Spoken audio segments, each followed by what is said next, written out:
चंपावत उपचुनाव की परीक्षा में कांग्रेस के सामने चुनौतियां ही चुनौतियां हैं। पास होने की उम्मीद कम और संकट गहराने की संभावनाएं ज्यादा बढ़ रही हैं। करण महरा चंपावत की बजाय इन दिनों गढ़वाल मंडल के दौरे पर हैं। वहां वो कार्यकर्ताओं से मिल रहे हैं, लोगों से मिल रहे हैं, भविष्य की रणनीति तैयार कर रहे हैं। लेकिन वर्तमान में जो चुनौतियां हैं, उन चुनौतियों को दरकिनार कर ये भविष्य कैसे मजबूत होगा, ये गंभीर सवाल है। और इन तमाम सवालों के बीच चंपावत में जब मुख्यमंत्री खुद उम्मीदवार हैं तो भारतीय जनता पार्टी पूरी ताकत से वहां डटे होने का दावा कर रही है। धामी की जीत को लेकर तमाम तरीके की बातें भी की जा रही हैं। इस कसरत में कांग्रेस क्या वास्तव में सिर्फ औपचारिकता निभा रही है, यह सवाल भी अब उठने लगा है। क्योंकि उम्मीदवार तो उतार दिया, लेकिन उस उम्मीदवार के समर्थन में प्रचार कब होगा, योद्धा मैदान में कब उतरेंगे, ये गंभीर सवाल है। और इन सवालों के बीच पार्टी के नेतृत्व को लेकर भी जाहिर तौर पर कई तरीके की आशंकाएं बढ़ रही हैं। और इन सवालों उलझनों के बीच ही भारतीय जनता पार्टी लगातार चंपावत में खुद को मजबूत करने के दावे कर रही है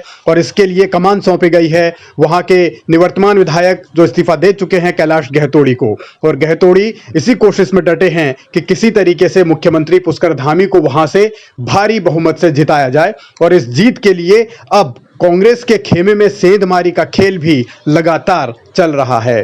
चंपावत में कैलाश गहतोड़ी लगातार प्रयास इसी बात के लेकर कर रहे हैं कि कांग्रेस के जितने मजबूत लोग हैं, जो संगठन से जुड़े हैं, जो पंचायत स्तर तक के प्रतिनिधि हैं, उनको भारतीय जनता पार्टी में शामिल कराया जाए। और इसमें अब उन्हें कामयाबी भी मिली है।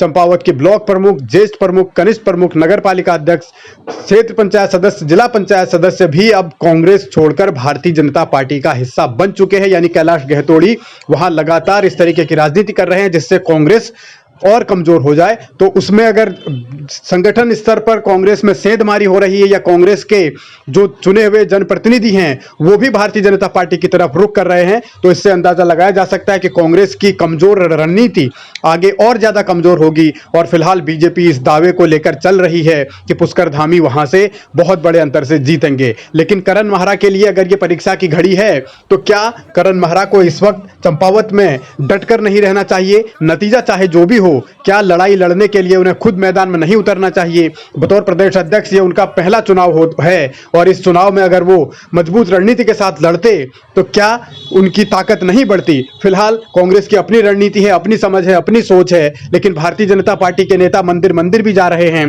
जनता के दरबार में भी जा रहे हैं और कोशिश यही है कि इस जंग को जीता जाए। मुख्यमंत्री धामी जिस तरीके से खटीमा में चुनाव हार गए थे तो वो गलती यहां न दोहराई जाए, इसलिए चंपावत में खास रणनीति भारतीय जनता पार्टी ने बनाई है।